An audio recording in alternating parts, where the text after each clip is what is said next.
All right, good afternoon, everybody. Frankie here with an update on what's going on with negotiations now on the Build Back Better package. This is strictly about the Build Back Better package and what it is going forward. So I want to take you directly to Pramila Jayapal, Congresswoman from Washington State here, and she has more information on the Build Back Better package going forward. In your view, what's the next step? We heard from Senator Manchin. You have urged President Biden to maybe go it alone with some executive action for some of the initiatives in Build Back Better. Can it be resurrected legislatively with Senator Manchin, in your view, at this point? Joe, I believe it can. Senator Manchin did call me after he gave that interview on Fox News. And we talked about the fact that, the bill that he had, the framework that he had agreed to just a month before he had given his commitment to the president on that framework was a little bit different than the House bill that we passed. The House bill had a few more things in it that Senator Manchin had not agreed to. And typically in the legislative process, that's a discussion. You can take those things back out if you really can't get 50 votes. And I think in the end, our view is that we can do Build Back Better very close to the framework that Senator Manchin committed to the president on. So right now, we are in the midst of a big push on voting rights, as you know.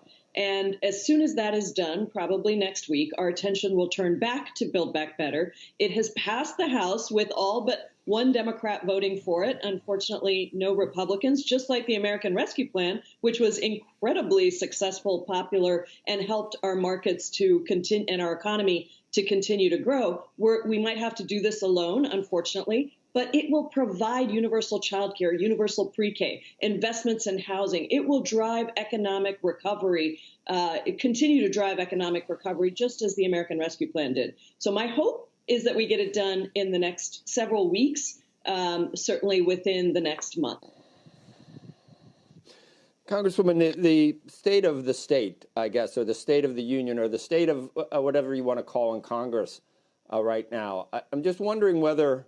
And we have people from both sides of the aisle on here. We're always friendly. We're always talking. We like to try to come to some consensus. That's what the American people want. But it just seems kind of poisoned right now in Washington, D.C. And I'll just reference something that the president said yesterday, that Americans opposed to the voting rights are domestic enemies, are essentially domestic enemies. In the past, he has said he would never question motive of his opponents, just their views. But I think we've gone away from where we just question the other side's opinions or policies, and we're actually questioning motive. Do you think we're there, and is there any hope that we can come back from that, in your view? Well, I think that it is a really tough time, and I think a lot of it stems from the January 6th and the refusal of some of our colleagues to even say that that was an insurrection, that there were, that was the most violent attack on the United States Capitol since the War of 1812. I think that is where some of this stems from, the refusal to even admit that the president is the duly elected president of the United States.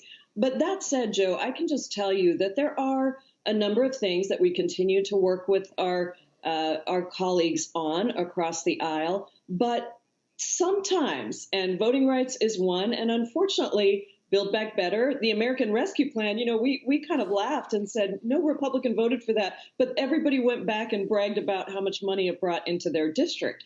That will be the case with Build Back Better as well. And so I think we can't necessarily say that everything is hunky-dory on the Hill, but I do think that there are still many things happening, some of which can continue to be bipartisan, like our antitrust bills are very bipartisan.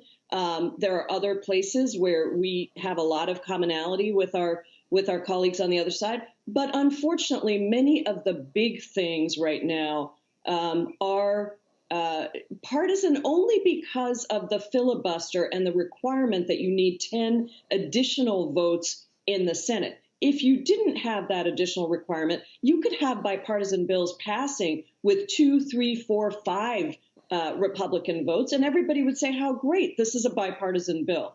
So I think that's sort of where we are. But I am a perpetual optimist in terms of how we get work done for the country that helps lower costs for Americans and creates opportunity for their lives.